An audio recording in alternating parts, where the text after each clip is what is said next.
अस्सलाम वालेकुम एवरीवन, कैसे हैं आप सब लोग। आई होप ठीक होंगे। अल्लाह पाक आप सबको अपने हिफ्ज़-ओ-अमान में रखें, आमीन सुम आमीन। और यहाँ पे मैं शेयर करूँगी आपसे सहरी से अफ्तारी तक की रूटीन, और उसमें मैं आपको बताऊँगी कि कैसे आप बच्चों के साथ जॉइंट फैमिली सिस्टम में कैसे आप काम को मैनेज कर सकते हो।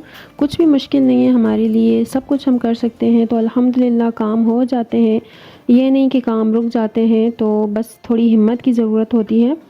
तो अल्लाह पाक हम सब जो फ़ीमेल्स हैं, जो माएँ हैं, जो बहुएँ हैं, सबको हिम्मत दें तो इंशाल्लाह बस काम चलता रहेगा। तो जो मेरी रूटीन है वो ज़ाहिर अफ्तारी से सहरी से ही शुरू होगी।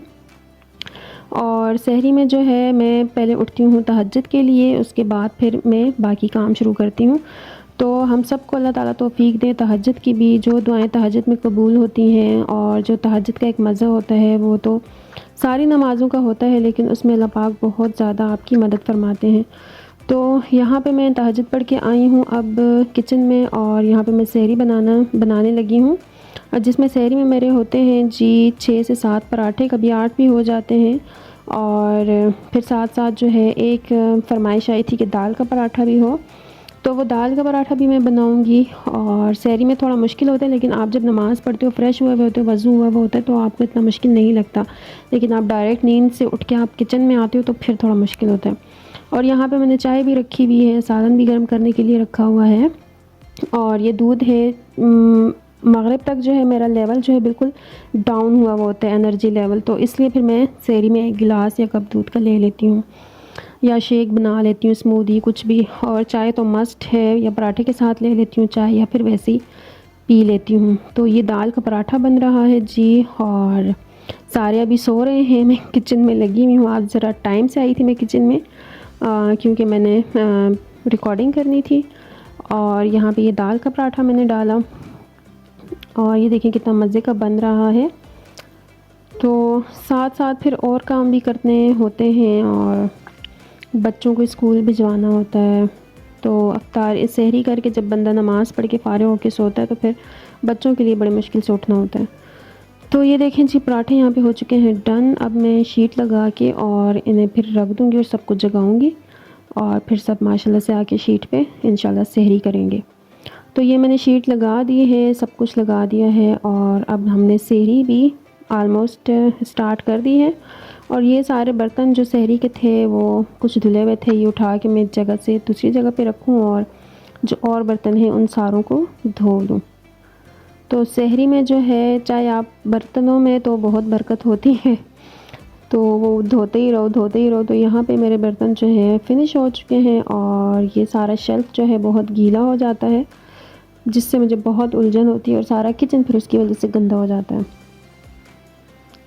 और अज़ान भी तकरीबन होने वाली है, और अज़ान से तो 5 मिनट पहले ही रोज़ा बंद कर लेना चाहिए, ये ना कि हम अज़ान का वेट करें। तो यहाँ पे किचन मेरा हो चुका है क्लीन, और बस अब मैं जाके रोज़ा बंद कर दूँगी। और ये फ़जर की नमाज़ हो गई है जी, फ़जर की अज़ान होगी। मैं पहले सबक पढ़ती हूँ, उसके बाद नमाज़ पढ़ती हूँ, क्योंकि हाँ, नमाज़ फ़जर की थोड़ी-थोड़ी रोशनी हो तो बहुत अच्छा होता है। ये एक हदीस भी है कि आप जो एकदम अज़ान हो तो नमाज़ ना पढ़ें, तो फिर मैं थोड़ा लेट ही पढ़ती हूँ। और अल्हम्दुलिल्लाह नमाज़ पढ़ के फिर हम कुरान पाक की तिलावत फिर दोबारा शुरू। और अल्लाह के नाम तो ज़रूर पढ़ने चाहिए रोज़, 99 नाम है, आप पढ़ोगे। अगर याद नहीं होते तो फिर आप अगर रेगुलर बेस पे पढ़ते हैं तो फिर आपको वो ज़बान पे चढ़ जाते हैं, और आपको ज़बानी आ जाते हैं, याद करने की भी ज़रूरत नहीं पड़ती है। तो ये आप डेली रूटीन में शामिल करें, सूरह रहमान और सूरह यासीन, सूरह मोहम्मद, और अल्लाह के नाम, मोहम्मद के नाम, मतलब ये आप रोज़ पढ़ें तो आप इंशाल्लाह आपको याद हो जाएंगे।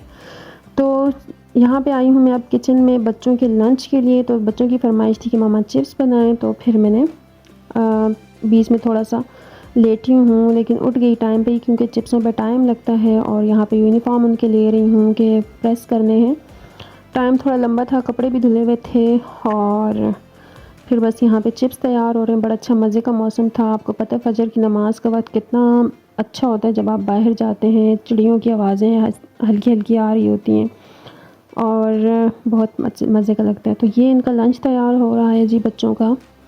और चिप्सों के ऊपर मैं केचप डाल के मिक्स करके उस तरह दे दूँगी, फ़ोर्क एक साथ रख दूँगी।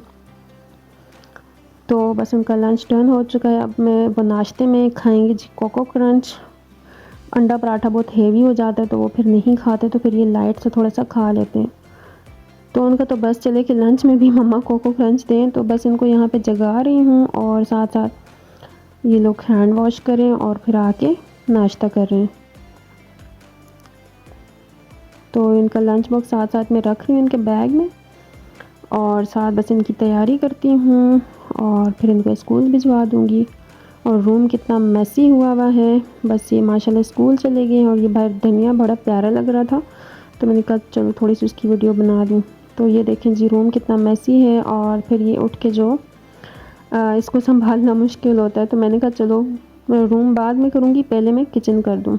अच्छा बीच में थोड़ा सा मैंने रेस्ट किया था, ये नहीं कि मैं फजर के बाद ही लगी हुई हूँ। रेस्ट करके फिर आके किचन में किचन क्लीन किया। किचन बहुत गंदा हुआ था और चूल्हा साफ़ करना तो बहुत ही मुश्किल होता है, बट ये है कि क्लीन करना चाहिए आपको। एक दिन छोड़ के एक दिन ज़रूर जो है चूल्हे की सफाई होनी चाहिए। तो जो ब्लैक इसके जो चीज़ें सूखी हुई होती हैं वो ब्लैक हो जाती हैं, तो वो फिर उससे नीट रहती हैं। तो किचन भी काफ़ी मैसी था और बस ये मेरी रूटीन है, ये मैं आपसे शेयर कर रही हूँ। अगर किसी पॉइंट पे आपको मेरी वीडियो पसंद आए तो लाइक ज़रूर कर दीजिएगा। और लाइक करने से और इस तरह सब्सक्राइब करने से एक होता है ना कि हाँ मेरी जो वीडियो है वो पसंद आ रही है, तो वो ज़रा मोटिवेशन मिलती है आपको। तो ज़रूर लाइक कीजिएगा। और यहाँ पे ये सारे बर्तन जो है मैंने इससे निकाल के यहाँ पे ये एरिया क्लीन किया ताकि बहुत साफ़ सा हो जाए।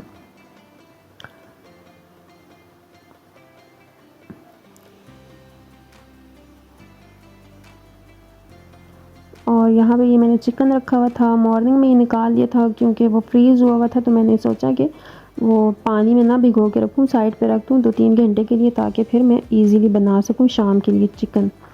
और जो दूसरे साइड पे बर्तन थे धुले हुए वो उठा के मैंने रख दिए पच्छी में। तो फिर मैंने कहा चलें इसकी सफाई कर देती हूँ और सिंक धो लेती हूँ, क्लीन हो जाएगा। बच्चे भी इस वक्त नहीं होते तो ज़रा आसानी से काम हो जाता है। बच्चे स्कूल से आए तो फिर मदरसे का टाइम, भूख लगी है, खाना दो, ये वो बस और इतने काम निकल आते हैं। तो साथ साथ सफाई हर चीज़ की रखनी चाहिए।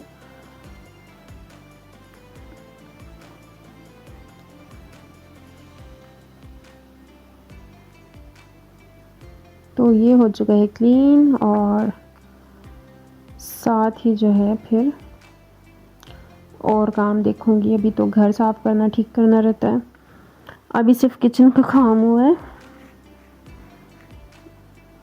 और ये एरिया यहाँ पे पानी बहुत गिरता है, मैं बहुत तंग होती हूँ। सिंक में काफ़ी गंदगी बन जाती है पानी से, फिर नीचे जूतों का जो गंद होता है वो, और किचन बहुत ही फिर गंद बनता है, तो इसलिए फिर ये पानी साफ़ करना बहुत ज़रूरी होता है।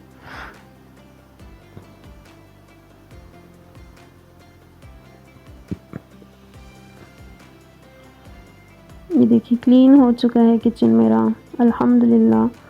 और साथ साथ जो है फिर बच्चों के भी आने का टाइम हो जाता है, फिर अफ्तारी का टाइम शुरू हो जाता है।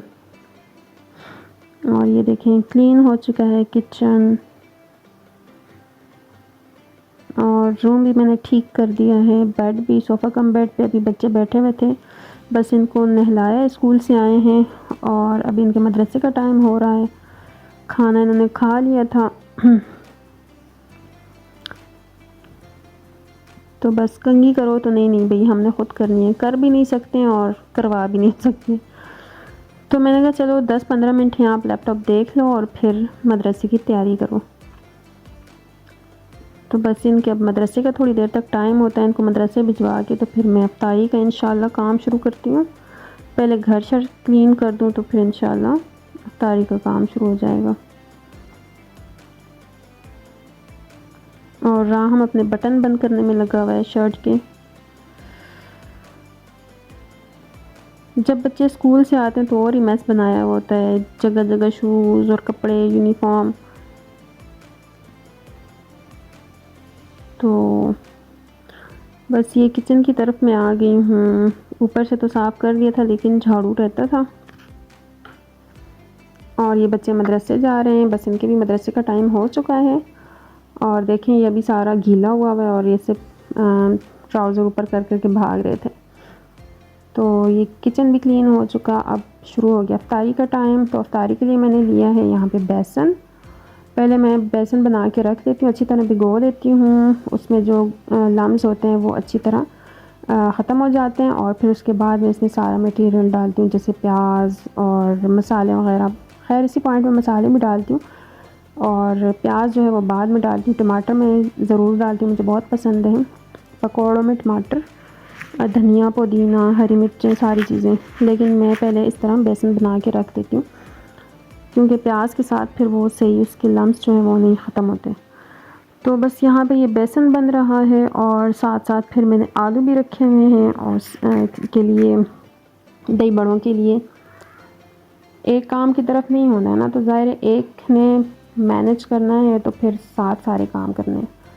तो बस ये बेसन तैयार हो चुका। अब मैं लहसुन काट रही हूँ चिकन के लिए। चिकन मैंने बनाना है जी सहरी के लिए भी और अफ्तारी के लिए भी। जो मैं सालन से अफ्तारी के लिए बनाती हूँ वही सहरी में भी चलता है। यहाँ पे ये आलू बॉयल हो चुके, प्याज मैंने काट दिया है, दही रखा हुआ है दही बड़ों के लिए। और यहाँ पे कढ़ाई लिए मैंने गार्लिक चिकन बना रही हूँ। इसकी रेसिपी मैं इंशाल्लाह शेयर करूँगी आपसे पूरी रेसिपी। ये अभी सिर्फ मैंने इस व्लॉग के लिए इसमें थोड़ा सा ऐड किया है। और गार्लिक क्रीमी चिकन है, ये बड़ा ही मज़े का बना है। और बस ये चिकन डाल के बहुत सिंपल सा है, बहुत इजी सी रेसिपी है। और तो बस ये साथ साथ सालन रखा हुआ है और साथ और चीज़ें करनी हैं।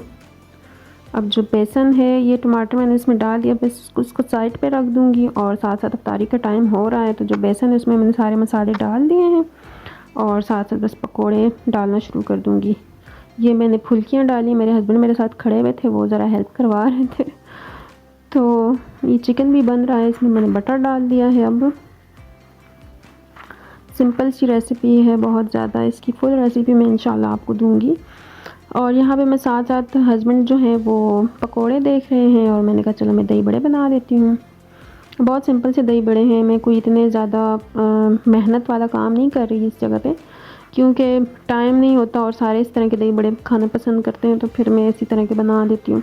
इसमें मैं डालती हूँ 5 से 6 अदद आलू और ये जो फुल्कियाँ मैंने डाली हुई थी कढ़ाई में वो पानी में डाल दी। अब वो नरम हो चुकी हैं और सारी छोटी छोटी करके आलू में डाल देती हूँ। और ये डाल के फिर इसके बाद जो है सारे मसाले वगैरह शामिल कर दूँगी। बहुत सिंपल से दही बड़े हैं लेकिन बहुत टेस्टी होते हैं, यकीन जाने। आप भी ज़रूर ट्राई कीजिएगा इनको। और बस अब यहाँ पे इसमें प्याज कट रहा है। दही जो है वो मर्ज़ी के मुताबिक डाल सकते हैं, कम ज़्यादा हो तो अच्छा ही है क्योंकि जो फुल्कियाँ होती हैं बेसन जो है वो काफ़ी जो दही होता है वो एब्ज़ॉर्ब कर लेती हैं।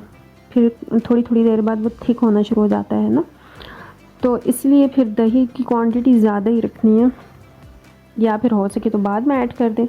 तो ये टमाटर अब इसमें एक जा रहा है 1 अदद।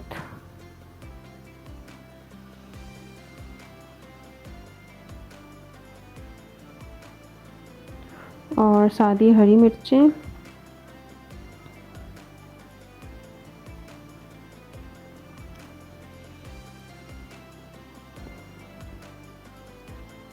हरी मिर्चों का तो टेस्ट काफ़ी मज़े का होता है। ये इतनी सख्त नहीं थी इसलिए मैंने 2 डाली हैं। जो ज़्यादा तेज़ होती हैं वो फिर नहीं खाई जाती हैं। और साथ साथ पकोड़े भी बन रहे हैं और यहाँ पे दही बड़े आलमोस्ट कंप्लीट हो चुके हैं। बस इसमें दही मैंने ऐड करना है। ये चाट मसाला मैंने डाला और थोड़ी सी लाल मिर्चें कुटी हुई, थोड़ा सा नमक और बस इसमें फिर दही ऐड कर दूँगी। ये देखें, और इनको अच्छे से मिक्स कर लूँगी। दही बड़े भी तैयार हो चुके हैं और साथ पकोड़े भी बन रहे हैं। फ्रूट चाट अम्मी ने बाहर काट दिए हैं, वो मैं नहीं कर सकी वीडियो क्योंकि मैं अंदर किचन में बिज़ी थी। फ्रूट चाट भी बहुत सिंपल सी बनती है, उसकी रेसिपी मैंने दी हुई है अपने चैनल पे, इसी पे आप ज़रूर वीडियो पे जाके देखें। बहुत मज़े की फ्रूट चाट बनाई थी। और ये एंड पे धनिया इसके ऊपर काट दिया। तो बस ये रेसिपी कंप्लीट हो चुकी। और किचन जो है वो थोड़ा सा मैस हुआ था किचन में, लेकिन कंप्लीट हो चुका है किचन। तो चलें फिर इसी के साथ मैं अपने ब्लॉग को एंड करती हूँ, बहुत ज़्यादा थक गई हूँ। तो फिर मिलूँगी इंशाल्लाह मैं नेक्स्ट वीडियो के साथ। अपना बहुत ख्याल रखिएगा। आपको मेरी वीडियो कैसी लगी ज़रूर बताइएगा और लाइक ज़रूर कर दीजिएगा। दुआ में याद रखिएगा। अल्लाह हाफिज़।